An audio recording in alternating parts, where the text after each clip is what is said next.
Bom, vamos lá, pessoal. Se você está vendo esse vídeo agora, ele diz respeito aí a uma live que a gente estava fazendo e, como vocês sabem, né, tem 1 hora de duração, então encerrou.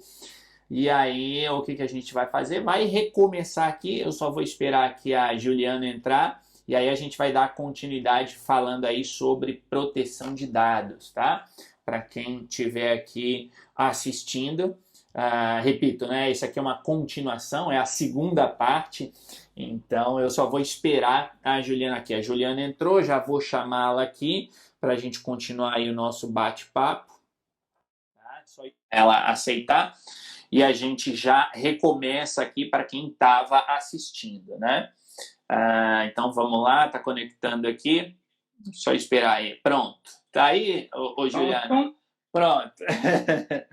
Agora eu já te ouço. Tá ouvindo bem, né? Então vamos lá. Quer dizer, continuando, né? Eu tinha falado ali da questão, estava falando da independência do DPO. Até falei antes de você entrar, né? Quem estiver assistindo aqui agora, a continuação aqui da primeira parte, então o pessoal assistir lá depois. Mas o que então acontece? Quer dizer, essa é a independência, como eu estava dizendo ali no finzinho da primeira parte. A independência do DPO não é ele ser vida louca e fazer o que quiser, por óbvio, não é isso, né? Ou seja, a independência do DPO é ele não se submeter a decisões da empresa. Um exemplo claro, a empresa quer fazer um tratamento X de dados, um tratamento qualquer, que vai começar na próxima segunda-feira.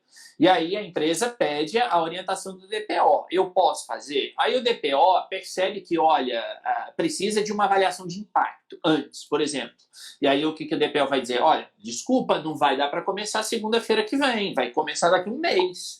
E aí a empresa pode ficar, para não usar outra expressão, mas ela vai ficar chateada, porque ela quer aproveitar o mercado, indignada, não sei o quê. E o DPO vai dizer, bom, o problema é seu, você não começou antes porque não quis. Claro que aqui é muito uma maneira de dizer, é óbvio que não é assim, é óbvio que é amigável, o DPO não joga contra a empresa, isso precisa ficar claro. Ou seja, que, como você também tinha comentado, né, o Data Protection Officer, né, o encarregado pela proteção de dados, ele não está jogando contra a empresa, ao contrário. Quando ele diz, olha, você não pode começar segunda, você tem que começar daqui a um mês porque precisa seguir determinados critérios, ele está ajudando a empresa e evitando que a empresa no futuro tome uma multa em relação àquilo dali. Então, esse é um ponto positivo, né? Então, essa é a independência do DPO. Aí a empresa enlouquece. O Alexandre, que é seu fã dos Paranauê, colocou aqui. Pois, a empresa vai enlouquecer, mas enfim, o DPO está dizendo o que é. Gente, é a função dele, a prevenção, né? Exatamente, exatamente. Né? Prevenir, então, para depois não ter que mitigar, né? Claro, como a gente usa. Exatamente. Você evita problemas futuros. Ponto. Então, esse é o contexto do DPO. E aí a gente chega na decisão da Bélgica, quer dizer, qual foi o problema ali identificado pela autoridade de controle belga? O que ela identificou foi o seguinte, o Compliance Officer, ele não é independente, na visão da autoridade de controle. E ele não é independente por quê? Porque ele pode definir as finalidades e os meios de tratamento. Ou seja, na visão da autoridade de controle, como é a mesma coisa, e aí quando eu dou aula, especialmente para níveis aí, o pessoal que já quer, eu quero ser DPO, não sei o quê, e tem muita gente que, tanto da área do direito quanto da área de tecnologia, que diz assim, eu sou, por exemplo, o advogado da empresa, ou eu sou o chefe, o CISO da empresa, né? O chefe de segurança da informação da empresa. Então eu vou ser DPO. Não pode ser DPO. E não pode ser Você não DPO. pode ser o jurídico e ser o DPO. Exatamente. Você tem que ser só jurídico ou só o DPO. A mesma coisa para quem é lá o chefe da área de tecnologia. Eu vou chamar assim de uma maneira muito genérica. Eu não posso acumular funções, né, Matheus? Mas aí é que tá. A questão não é necessariamente acumular funções. O problema está na questão da tomada de decisão.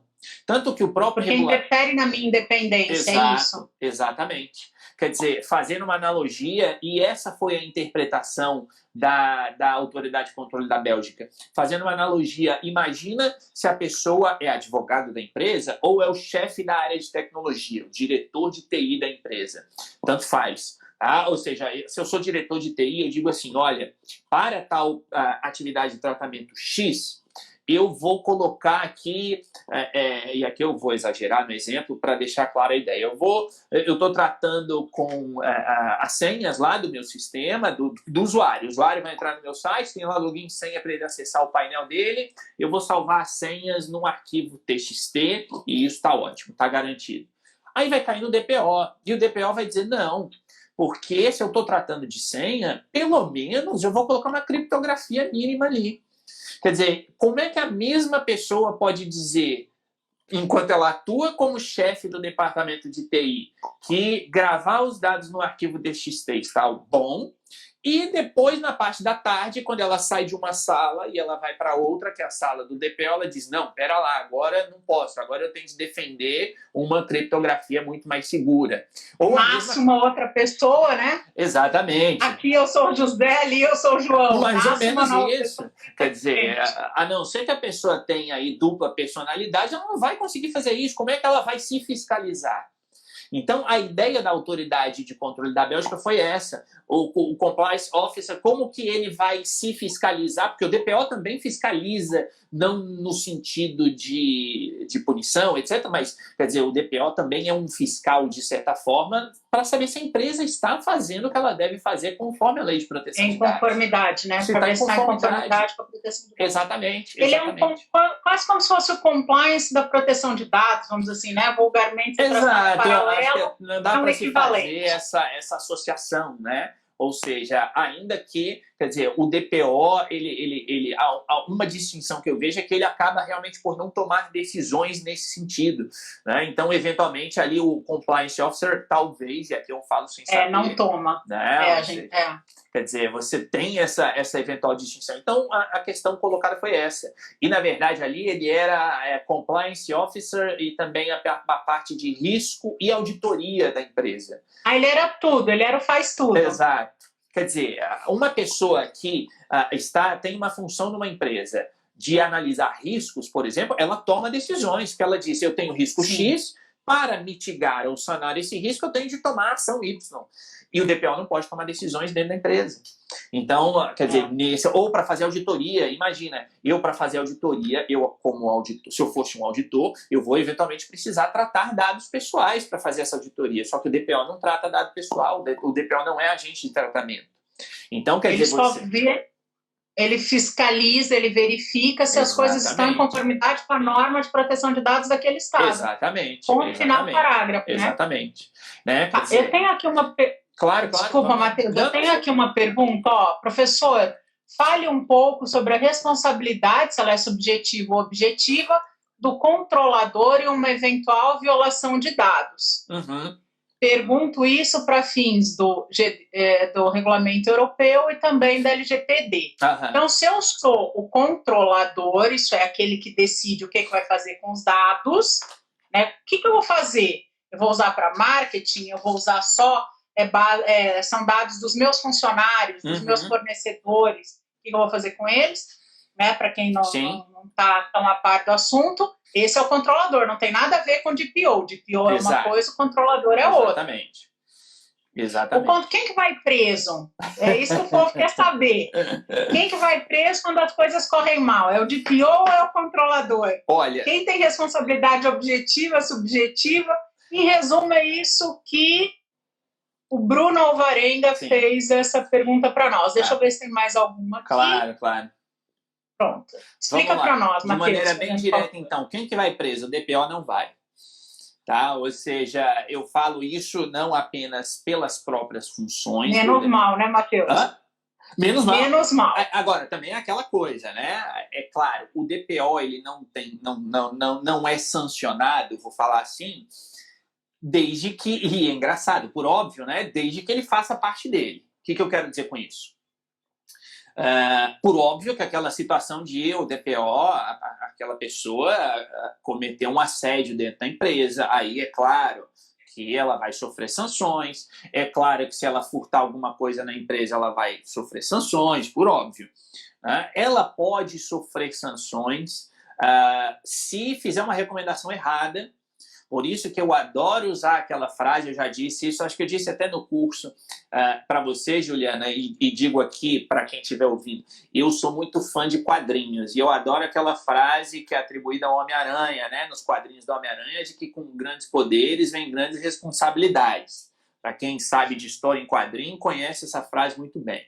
Então, assim, o DPO, ele tem uma imensa responsabilidade. Também sempre gosto de utilizar como exemplo que aqui em Portugal existe uma seguradora de DPOs, que é aquela coisa, eu dei uma recomendação errada, a empresa vai sofrer sanções. E aí, claro que isso vai depois ser, digamos, exigido do DPO, né? Ou passado aí. Então você tem, e para que fique claro, o menor seguro é uma apólice de 200 mil euros.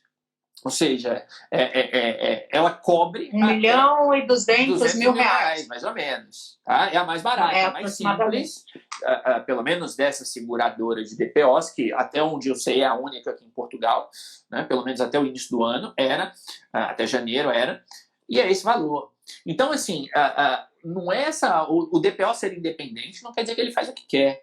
Né? Se ele der uma recomendação errada, a empresa pode sofrer uma sanção e depois, claro, isso vai reverter para ele. Agora, o que eu quero deixar claro aqui... Só um pouquinho, Matheus. Claro. O independente é porque ele não está subordinado, ele não recebe ordens, é por isso que ele é independente, né? E veja, ele não recebe ordens... Ele tem... Sim, ele tem liberdade na tomada de decisão do âmbito de proteção de dados. Exatamente. Entendi. Tá? Então, ele tem essa liberdade e é por isso que o DPO sempre precisa saber, e aqui eu estou fazendo, claro, um desvio da pergunta, mas já vou voltar.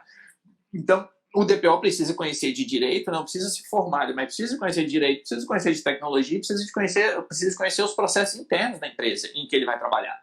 Porque ele precisa ter uma noção da interpretação da legislação, ou seja, aqui se considera claramente que, por exemplo, não é meu caso, mas imagine, eu sendo DPO, eu viro para o jurídico da minha empresa e digo, vem cá, olha, em relação ao regulamento europeu, qual é a interpretação que se tem sobre tal coisa? Então, isso é visto como falta de independência do DPO. E é visto como falta de independência do DPO por quê? Porque quem vai estar tomando a decisão não é o DPO. Quem vai estar tomando a decisão é o jurídico, que está dizendo, olha, a interpretação do artigo X é essa. E aí o DPO diz, ok. Ou a mesma coisa... Está condicionando, né? Está condicionando, exatamente. Ou para uma medida de segurança. E o DPO, vou lá no departamento de TI e digo, olha, para esse processo, o que é melhor? Qual é a melhor forma de garantir a segurança desses dados? Não sou eu, o DPO, que estou decidindo, é a equipe de TI. E, ao mesmo tempo, eu preciso conhecer de processo interno. Por quê? Porque, de novo, usando aquele velho exemplo, se eu tenho uma coleta de dados, que é o e-mail da pessoa, para fazer um marketing direto com ela, eu vou ter um nível de segurança X. Se eu tenho um dado de cartão de crédito, eu vou fazer um nível de segurança Y, que provavelmente será muito maior. E eu preciso conhecer isso no âmbito interno da empresa para não fazer uma recomendação de criptografar absolutamente tudo, por exemplo, buscando manter a segurança, sendo que criptografar tudo pode trazer um problema para a empresa, porque exige mais processamento, exige máquina mais cara e por aí vai. Então o DPO precisa ter essa consciência. E aí eu volto para a pergunta, né? Ou seja, em caso de violação da proteção de dados, e considerando-se que o DPO agiu de maneira correta, a responsabilidade é do controlador. E aqui eu aproveito para fazer um parênteses, que eu não lembro se eu falei para você no curso aquele dia, naquele fim de semana, mas se falei, repito. A presidente da Comissão Nacional de Proteção de Dados aqui em Portugal, numa aula que eu assisti com ela em dezembro do ano passado, ela foi muito clara, porque ela estava lá, é a presidente da Autoridade de Controle aqui de Portugal, etc. Ela estava falando sobre as ações da CNPD, né, ou seja, atribuições, etc. E perguntaram para ela, vem cá, NPD é a autoridade a Comissão Nacional de Proteção de Dados, isso, que é a autoridade de controle aqui em Portugal, exatamente. E aí seria a nossa NPD aqui, que é só para inglês ver por enquanto, exato, né? Exatamente. Que já existe, a NPD já existe aí há quase 2 anos, né? 1 ano e meio no Brasil, né? Só não se sabe onde que ela está, né? Porque entrou em vigor lá no final de 2018, né? Mas enfim. Está no papel, em algum lugar do passado, está em algum lugar aí do mundo metafísico, né? Mas, gostei. Mas ela foi muito clara, perguntaram para ela, vem cá, como que a senhora enxerga aí a responsabilidade do DPO E ela foi bem direta, ela falou, ó, DPO não tem responsabilidade. Aí a pessoa insistiu, Olha. então o DPO não vai ser punido, a CNPD não vai aplicar punições em cima do DPO, e ela falou, olha, a CNPD existe desde 1995, lá por causa da diretiva que obrigou a criação da autoridade nacional, e até hoje a CNPD não aplicou uma única sanção a DPOs. Por quê? Porque a gente parte do princípio e a gente vê na prática que os DPOs fazem as recomendações dentro do conhecimento que eles têm. Então, quer dizer, aí até a pessoa brincou, falou, então quer dizer que o DPO está tranquilo. Ela falou, não, não é isso. O DPO tem que fazer o seu serviço certo. Fazendo o seu serviço certo, se der problema, a responsabilidade é da empresa. Tá? E é da empresa por quê? Porque é a empresa que define tudo. É a empresa que define a finalidade, é a empresa que define a coleta de dados, no sentido de quais dados vão ser coletados, é a empresa que define a base legal, é a empresa que define o prazo de retenção, é a empresa que vai definir as medidas de segurança, é a empresa que vai definir os seus operadores, ou seja, quem são as empresas que vão tratar aqueles dados em meu nome, né? Ou seja, se eu tenho uma empresa e eu quero construir... Quem que eu vou autorizar a trabalhar para mim? Quem vai autorizar, exatamente, exatamente. Né? Ou seja, se eu tenho uma base de dados para fazer propaganda, eu posso enviar o e-mail direto do meu servidor, ou eu posso contratar uma outra empresa para fazer isso para mim. Então, se der problema... eu que escolho a empresa, né, Matheus? Claro. Eu escolho, então eu sou o responsável se ela fizer alguma coisa de errado. Sou eu, controlador, que sou obrigado a fazer auditorias nas empresas que eu contrato para ver se elas estão cumprindo o contrato que eu estabeleci com elas. Sou eu, controlador... A due diligence, no caso, seria um equivalente a uma due diligence? Exatamente. Sou eu, controlador, que tenho de verificar se está existindo transferência internacional de dados ou não, e se tiver, qual é a base legal para que essa transferência possa ocorrer. Sou eu, controlador, que tem de definir se lá no final do tratamento o dado vai ser anonimizado ou não. Ou seja, todo aquele ciclo de vida do dado pessoal é o controlador, é a empresa que é o controlador que define, portanto a responsabilidade é dela. Né? Ou seja, na lei brasileira, eu até brinquei com um aluno que eu tenho. É aquele nome maravilhoso, né? Do DPO, no Brasil tem um nome maravilhoso, né? Nossa, seja... maravilhoso. Parece alguma coisa de trem, não parece? De ferrovia, o encarregado. Alguma coisa assim, né? Mas isso também é aqui, né? Ou seja, no regulamento europeu, a versão em português também trata de encarregado de proteção de dados. Ele é o encarregado da proteção de dados, a pessoa responsável pela, né? Exato. Quer dizer, a perspectiva é essa. Mas o que eu quero colocar é que na lei brasileira, eu até estava brincando com um aluno que eu dou aula particular para ele, e eu falei com ele aí tem 2, 3 semanas, a gente conversou, eu falei assim, olha, no caso da lei brasileira, essa questão da responsabilidade, e eu não vou lembrar de cabeça agora o artigo, mas tem lá, né, que a empresa é responsável, a não ser que ela consiga jogar para o colo do outro. Tem um artigo lá, tem um inciso, eu não vou lembrar agora do artigo, mas é nessa parte da responsabilidade. É o último soltou inciso. A batata quente na mão do outro. Ou seja, mais ou menos isso. É mais ou menos isso. Quer dizer, é claro que a gente ainda precisa, claro, da regulamentação da ANPD em relação a isso. Mas, num entendimento inicial, talvez se poderia pensar do tipo, eu sou o controlador, mas se eu provar que é o outro que foi o culpado, então a responsabilidade toda é dele. Eu, pessoalmente, não concordo com essa visão e acho que a ANPD não terá essa visão, dado aquele histórico que eu falei da ANPD, das pessoas vinculadas, etc., com a visão daqui. Mas é possível, né? Isso é minha perspectiva, minha visão muito pessoal, claro. Então, o DPO só vai ter alguma forma de responsabilidade se ou ele agir com má fé, com dolo, com culpa, exatamente. Ou se ele for omisso, fizer vista grossa, alguma coisa, aí ele vai ser responsabilizado. E essa responsabilidade, ela é objetiva ou subjetiva, Matheus? Eu diria que ela é objetiva. Ou seja, você precisa ali ter claramente... Nossa, só tendo nexo causal, ponto final. Eu acho que sim, pelo menos assim, daqueles... É porque aqui, como eu falei, aqui em Portugal eu não conheço nenhum DPO que tenha sofrido esse tipo de sanção. Então, assim, aquilo que eu vejo é em um ou outro e que você realmente precisa ter essa indicação. Agora, tem pessoas que pensam diferente. Por exemplo, eu não falei no início, né? Eu estou terminando uma pós-graduação em proteção de dados aqui, e o professor que foi lá falar sobre a responsabilidade penal, ele deixou claro, ele falou, o DPO, na visão dele, o DPO pode até ser preso. E aí ele falou assim, por exemplo, imaginemos uma situação... na minha visão, eu discordo, mas ele colocou assim, o DPO diz para o CEO, por exemplo, olha, você precisa fazer isso, isso e isso para garantir a proteção de dados. Se o CEO não fizer, a responsabilidade é do DPO, na visão desse professor. Quer dizer, seria por quê, na visão dele? Porque o DPO não fez o que deveria fazer. Quer dizer, mesmo que ele tenha dito, mas ele não conseguiu convencer o CEO de que o CEO deveria implantar ou seguir a legislação de proteção de dados e, portanto, o DPO poderia ser, a ele poderia ser revertida a prisão. Agora, essa é uma visão que realmente ela é muito... Ela não é... Não deve ser majoritária. Exato, certeza que não deve ser majoritária. Não é. A própria fala da doutora Filipa Calvão já diz isso, né, que eu falei agora, que é a presidente da CNPD. Quer dizer, o DPO fazendo o serviço dele, se ele conseguir provar, olha, eu fui lá, eu informei, eu aconselhei, eu fiz o treinamento, eu propus o treinamento, etc. Por exemplo, o DPO pode muito bem propor um treinamento para os funcionários. Ele faz lá todo o treinamento. É bem compliance officer mesmo, então. Se a empresa não faz... Entendeu? Então, por isso que eu acho que não tem como fugir disso daí. Realmente não tem, precisa ser bem um nexo bem claro de o DPO não fez e, portanto, a responsabilidade é dele.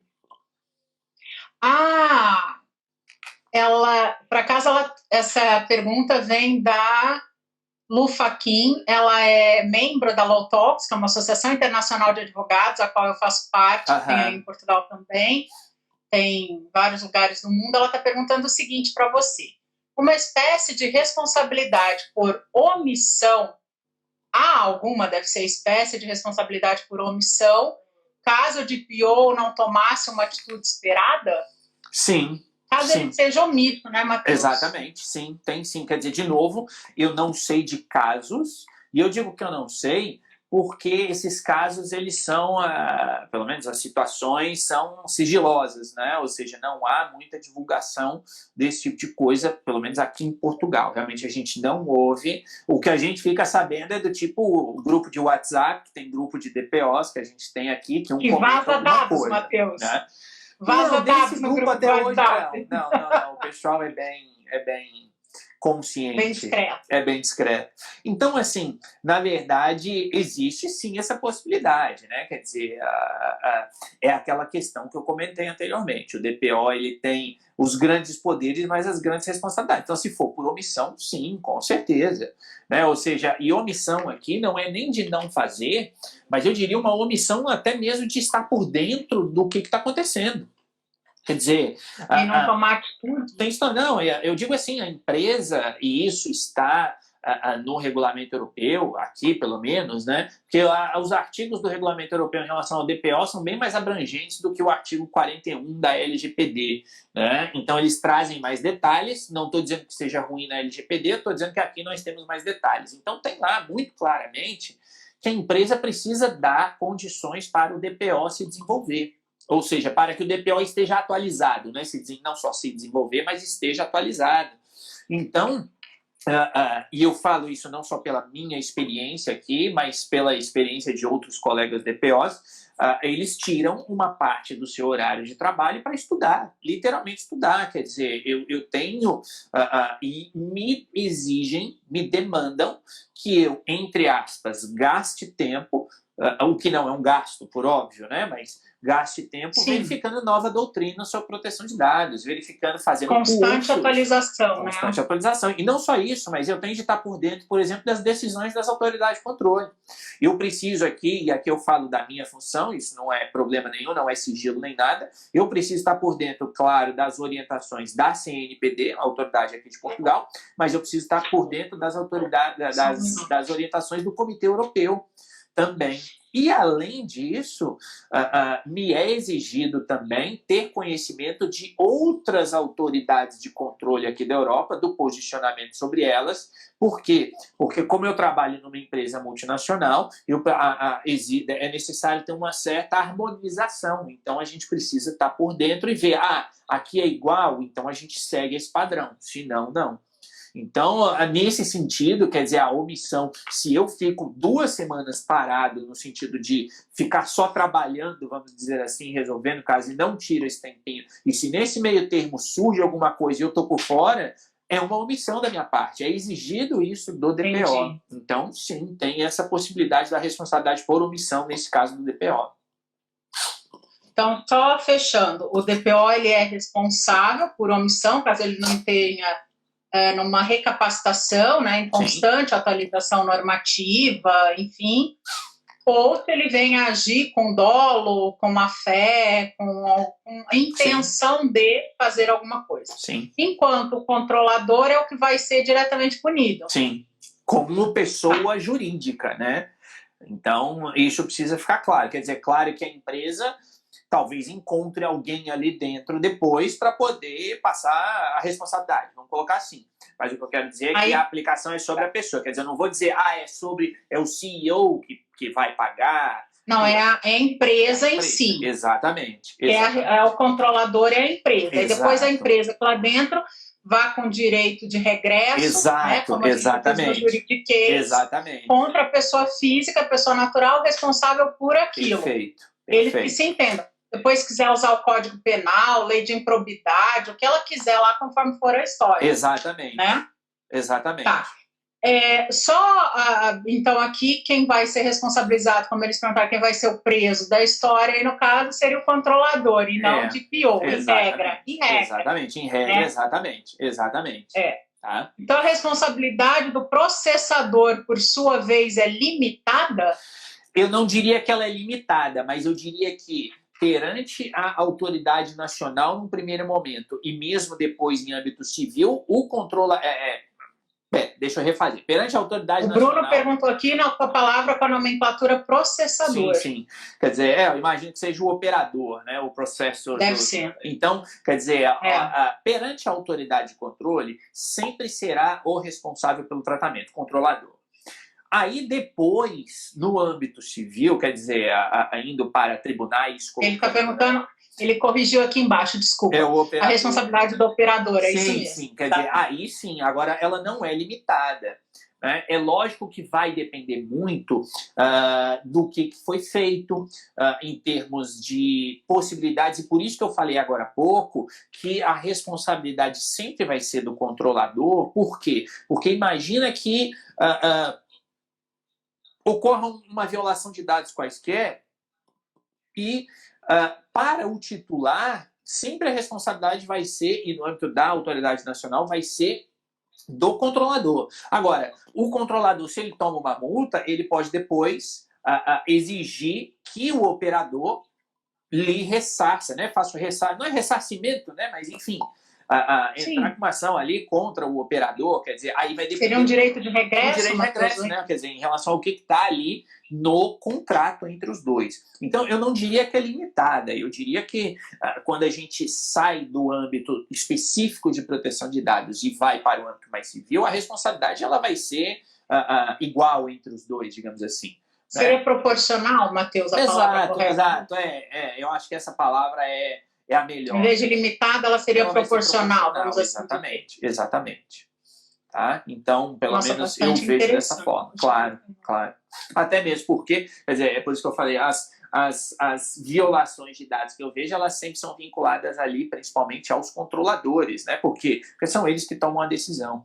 Então, em última instância, na visão das autoridades de controle, é aquilo que eu comentei antes. Por que você escolheu o operador A e não o operador B? Porque à época o operador A me dava mais garantias. Ótimo, te dava garantias. Agora, você fez auditorias? Você analisou o que ele estava fazendo? Então, a responsabilidade cai para o controlador. Agora, é claro que depois ele não pode ter esse direito de regresso, como você falou, e estava me faltando a expressão, de exigir isso do operador, claro, né? Porque aí, claro, a gente vai ter de ver efetivamente se o controlador fez algo, se o operador agiu, né? Não vou dizer de má fé, mas agiu de maneira errada, violou alguma legislação ou não. Né? Agora, também vale lembrar que, dependendo da situação, o titular ele pode fazer uma reclamação contra o operador, não há problema nenhum. Ele pode fazer uma reclamação na autoridade de controle em relação a qualquer uma das empresas. Isso é muito claro aqui no regulamento europeu. Então, Há ali uma responsabilidade solidária, Matheus? Olha, eu acho que sim. Na minha visão, me parece ter sim essa responsabilidade solidária quando você consegue comprovar isso, né? Ou seja, analisar que efetivamente tem aí a partilha, né? Ou seja, a divisão dessa situação. Então, não vejo por que não. Acho que sim.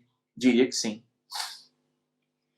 Tá, Matheus, de tudo que você nos ensinou, só para fechar, se hoje Sim. eu resolver seguir o seu caminho, se eu quiser ser um DPO, o que eu preciso fazer? O que eu preciso estudar? O que eu preciso fazer? Primeira coisa, Explica aí, quem tem vontade, quem achar interessante. Estudar muito, né, Matheus? Primeiro passo. Não, claro. Mas eu acho assim, eu acho que para quem quer realmente seguir essa área do DPO, eu acho que primeira coisa é conhecer a legislação, quer dizer, conhecer a legislação de proteção de dados, independentemente de área. É claro que quem vem da área jurídica, por óbvio, vai ter uma facilidade maior, isso é fato, ou pelo menos eu considero que seja assim. Agora, não importa a área, e aquela coisa, né? Não importa se você é da área jurídica ou não, ou da área de tecnologia, mas você vai ter de conhecer o outro lado da moeda, né? Pelas recomendações, como eu já disse. Então, eu acho que, e de maneira bem sucinta, conhecer as legislações, isso é fundamental. Conhecer as orientações das autoridades de controle. E aí, mesmo para quem está no Brasil, a gente volta àquilo que eu comentei antes. Mas é diferente. É diferente, mas a lógica é a mesma. Portanto, lê as orientações do Comitê Europeu, porque ali, por exemplo, quando a gente fala em consentimento, o que é o consentimento? Como que ele é pedido? Quando que ele é válido? Quando que ele não é válido? Então, tem orientação sobre consentimento e sobre milhares de outras coisas, por óbvio. Né? Por quê? Porque essas orientações são basicamente interpretações e direcionamentos. Quer dizer, agora, nessa questão aí da pandemia, o Comitê Europeu identificou claramente ali, olha, você está tratando com dados de saúde, então se você está nessa situação, você vai usar essa base legal. Se você está nessa outra, você usa outra base legal. Pronto, eu, como DPO, não tenho de fazer força para pensar, digamos assim. Eu vou lá... Eles dão as orientações. Eles já estão me dando orientação, então não tenho de me preocupar com isso. E eu acho que é fundamental para quem quer ser DPO ter um conhecimento que eu vou chamar de mínimo, mas ele não é no sentido do usuário comum, de tecnologia. Né? Ou seja, tecnologia vinculada à segurança da informação, por óbvio. Não estou falando de tecnologia de eu tenho de aprender a programar. Não precisa. Por óbvio que não. Mas tem de saber ter conhecimentos a respeito de segurança de informação, de medidas técnicas de segurança de informação especificamente. Quer dizer, saber aí aquele que talvez seja o básico do que é uma VPN, o que é um firewall, mas também saber a diferença de uma criptografia de chave simétrica e assimétrica, saber o que é uma função hash e como que ela funciona, saber o que é uma DLP, o que é uma DMZ e por aí vai. Que são siglas aí um pouco mais técnicas. Eu digo, a pessoa não precisa saber implantar, ela não precisa estar na frente do computador para dizer, é assim, mas ela precisa ter a noção de dizer, ok, isso é assim, isso mitiga tal risco, isso garante a segurança daquilo, e por aí vai. Então, nesse caso eu uso isso, nesse caso eu uso... Pelo menos saber o que é, né, Matheus? Exatamente. Porque ela vai ter de fazer recomendações. Você não consegue fazer recomendação se você não souber, pelo menos, como aplicar aquilo dali. Então, eu acho que esses dois pilares, eles são fundamentais para quem quer ser DPO. Ou seja, conhecer leis e suas interpretações. Né? E quando eu falo interpretação, repito, eu não estou falando de comprar um livro lá de 1000 páginas. Pode ser, ótimo, melhor ainda. Mas, eu não tenho dinheiro para comprar. Não tem problema, você entra no site do Comitê Europeu, todas as orientações desde 1997 ou 99, se não me engano, estão lá.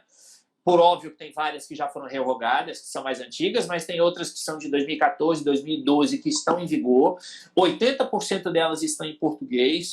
E as outras 20% eu não falo inglês. Ótimo, então entra lá no Google Tradutor, não tem problema, copia, cola e traduz, ele traduz, não vai ter dificuldade. Algumas estão em espanhol também. Exatamente. Né? Então, eu acho que quem quer seguir essa área realmente precisa ter a mentalidade de que vai estar sempre aprendendo, de que você não pode parar, tipo, eu sou um expert em proteção de dados. Pode ser, E há muitas pessoas que são, mas vai ter de estar sempre se atualizando. Por quê? Porque sempre tem interpretações novas, sempre vai ter interpretações diferentes, ou sempre vai haver situações diferentes, situações inovadoras. E, para finalizar, com quem foi meu aluno e quem está assistindo e assiste meus webinários sabe que eu falo pra caramba, é a questão de, por exemplo, novas tecnologias. Qual é o impacto que Big Data vai ter, que blockchain vai ter? Eu não vou dizer nem vai ter, mas já tem. Inteligência artificial, sabe? Então, por exemplo, eu falei isso ontem na live, no webinar que eu participei ontem. Eu estou fazendo um curso agora de ciência de dados. Por quê? Porque eu quero... mas aí é uma opção minha, não é obrigação nem nada, mas é uma opção minha. Eu quero saber como que aqueles que usam dados pessoais para atingir o data science, exatamente, no caso, né? Exatamente. Como que isso é feito? Como que é o lado de lá? Então, mas é uma opção minha, repito, não é obrigatório. Mas o que eu quero dizer é, eu vejo que daqui a pouquíssimo tempo isso vai trazer um problema para mim como DPO. Porque eu vou estar numa situação em que eu vou ter de lidar com esse tipo de situação. E aí eu preciso conhecer o outro lado, entre aspas, o lado de quem chega para mim dizendo eu quero fazer aqui um data science qualquer, uma análise de dados aqui com a ciência de dados, e eu tenho de ter esse fundamento mínimo para poder dizer, tá, você vai por aqui, vai por ali. Um exemplo claro, eu estudo a questão de blockchain aí desde 2014, 2015. Já programei uma blockchain no meu computador, fui lá, programei programa, etc. Então, quando chegam para mim e falam, como é que eu protejo dados em blockchain?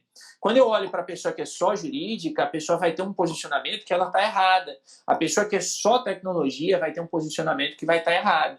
Então, sabendo como funciona do ponto de vista técnico, eu posso fazer uma recomendação que é muito melhor. Quer dizer, eu não estou dizendo que os outros são ruins, não é isso por óbvio, mas quer dizer, eu alio os dois. Né? Exatamente. Né? Então, é nesse sentido que eu acho que vale a pena. Fizeram aqui a pergunta, nessa linha seria obrigatório ou imprescindível obter as certificações IAPP ou EXIM? Não. Embora elas não sejam obrigatórias. Obrigatório não, né, Matheus? Não tem nada na legislação que assim defina. Não é obrigatório. É claro que eu acho, e é minha opinião, eu acho que é um plus, é um ponto positivo. Porque eu acho que a certificação, e especificamente essas duas que foram comentadas, sobre a questão da IAPP e da ICSIM, bem ou mal, são certificações, são provas, não são provas tão fáceis, tem outras certificadoras que são vergonhosas, que eu me recuso até a dizer o nome delas, tá? E eu falo com conhecimento de causa, porque eu fiz a prova delas e não coloco no meu currículo, né? Porque são perguntas, assim, vergonhosas. Essas duas, elas têm um bom nome, tem aí uma certa exigência, então eu acho que você demonstra. Mas eu falo por mim, eu atuo como DPO, sou DPO da L'Oréal há quase 1 ano e meio, praticamente 1 ano e meio.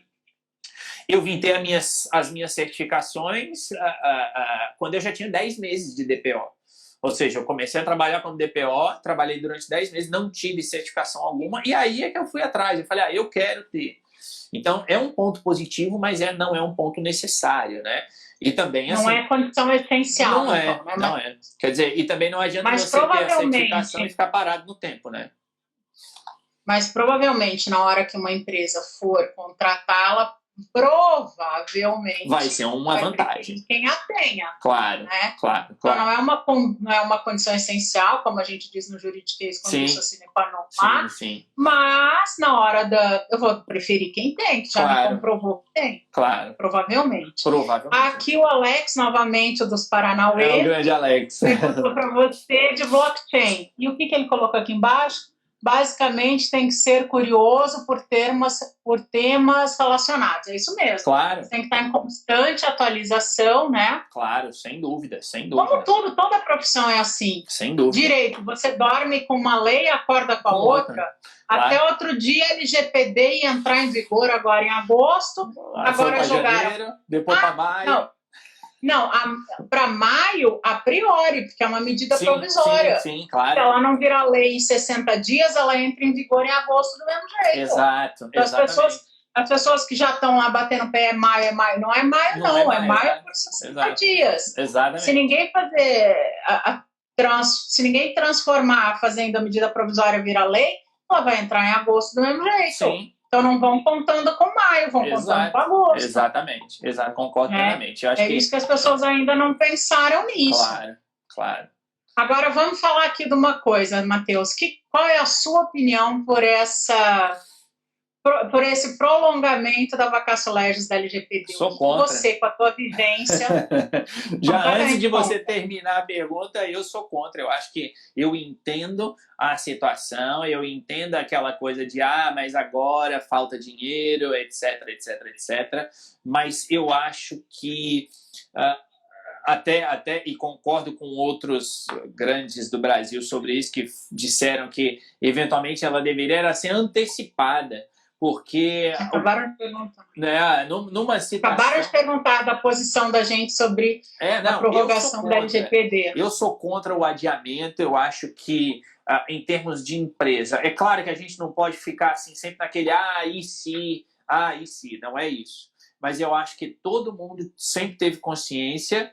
Quando eu digo todo mundo, eu estou falando aqui, talvez em termos de empresas ou talvez em termos de aplicação de uma legislação, que a lei já existe há um certo tempo. Quer dizer, não é algo que tipo, começou de agora.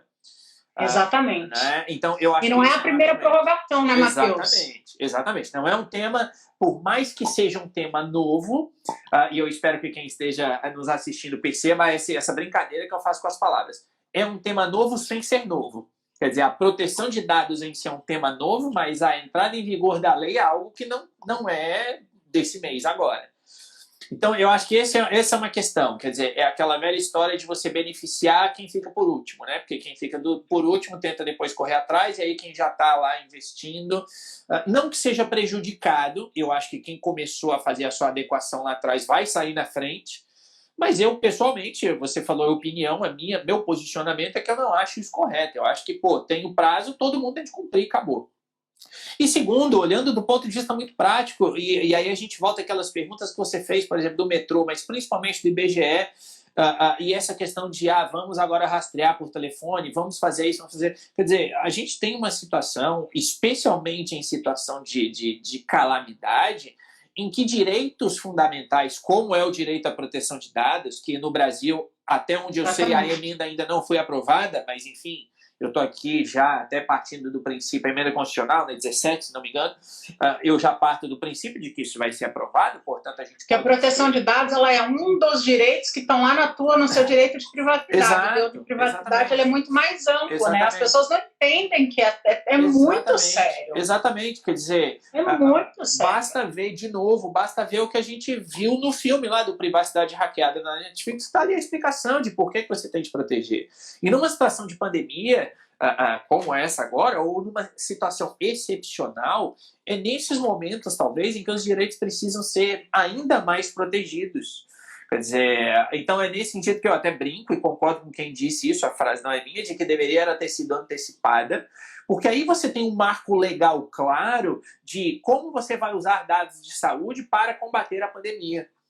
Agora, a partir do momento em que eu não tenho esse marco legal pré-estabelecido, e tecnicamente, por mais que existam outras leis e por mais que existam determinadas limitações, mas seria um reforço, a gente pode imaginar uma situação em que pessoas ou empresas que não devam têm acesso a dados de saúde e poderão, na melhor das hipóteses, ganhar com isso.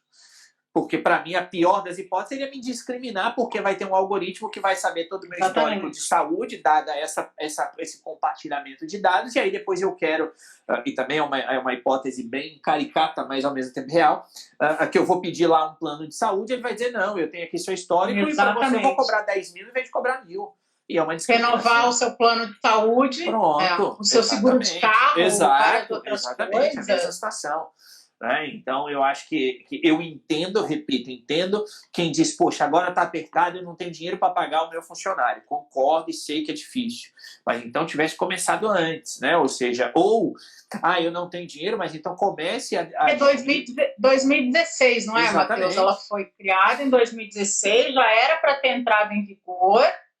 Ela foi prorrogada uma vez, prorrogada de novo, vai ser prorrogada até quando? daqui a 2050. Pois então, exatamente. Se deixar, né? Exatamente. Então, eu acho que, eu pessoalmente sou contra, repito, eu entendo, até certo ponto entendo, até certo ponto concordo, no sentido daquele que diz que não tem dinheiro para fazer agora, mas ao mesmo tempo eu acho que isso é fundamental, eu acho que isso é o interesse da sociedade como um todo, não é o interesse meu, seu, é o interesse de todos, e isso é fundamental. O exemplo, de novo, outro exemplo simples, aquela coisa, você vai na farmácia, no Brasil isso é muito comum, você quer o CPF, para que você quer o CPF? Não sei, mas está o CPF.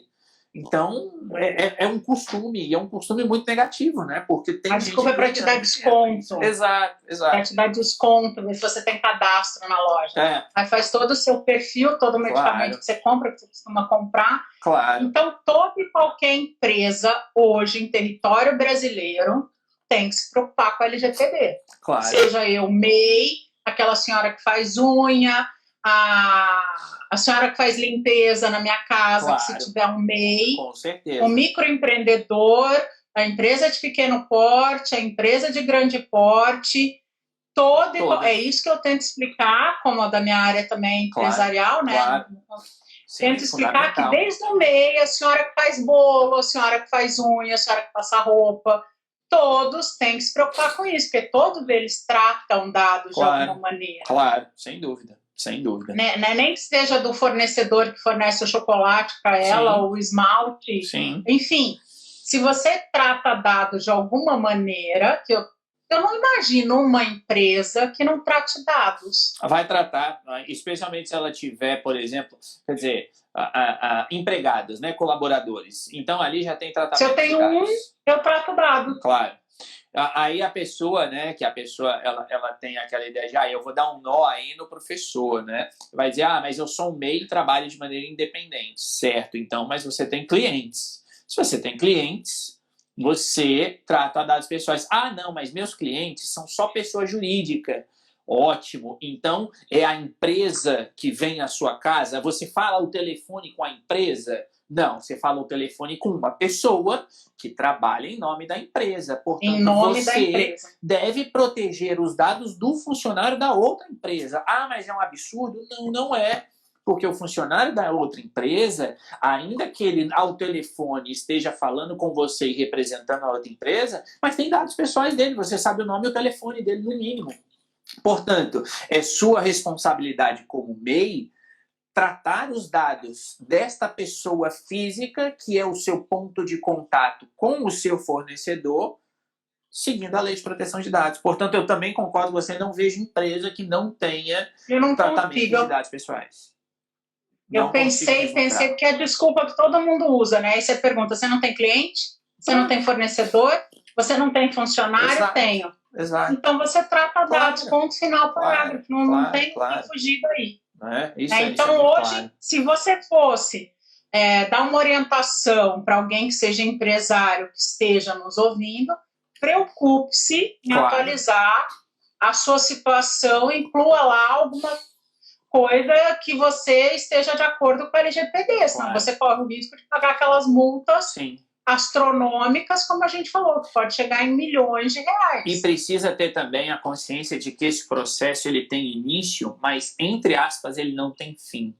Às vezes eu vejo as pessoas falando, quando que termina a adequação? Ela não termina no sentido de tratamento de dados. Quer dizer, você sempre vai estar, você começa a criar processos internos para adequar a empresa à legislação, mas você precisa continuar com isso. Por quê? Porque aquele processo X acabou hoje, mas o Y começa amanhã. Então você continua com um processo de proteção de dados que é contínuo na empresa. Nesse sentido que eu digo que ele não tem fim, né? Claro, é nesse sentido, desculpa, é nesse sentido. Todo dia chega um novo dado ali para você, um novo cliente, um novo fornecedor, um novo funcionário. A empresa, exato. Não, e mesmo em termos de projetos internos, quer dizer, a empresa sempre vai estar buscando criar algo novo, ela não vai criar ali um projeto X de venda e acabou, terminou aquilo dali. Quer dizer, ela vai alterar, seja alterar no sentido de agora eu não vou só vender, mas eu vou vender o produto A, mas vou vender o produto B, ou mesmo que ela altere o próprio processo do produto A, que antes ela pedia só o nome e endereço, agora ela quer o nome, endereço, telefone e o CPF da pessoa. Portanto, ela tem uma alteração no seu processo e isso muda a configuração daquilo dali. Por quê? Porque se eu estou pedindo mais dados, eu estou aumentando o nível de risco. Então, você começa a perceber esse tipo de situação, né? Então, se eu sou empresário, eu tenho que me preocupar com a LGPD o mais rapidamente possível, se eu estiver em território brasileiro. Com certeza. Deixa eu ver se tem mais alguma pergunta para a gente.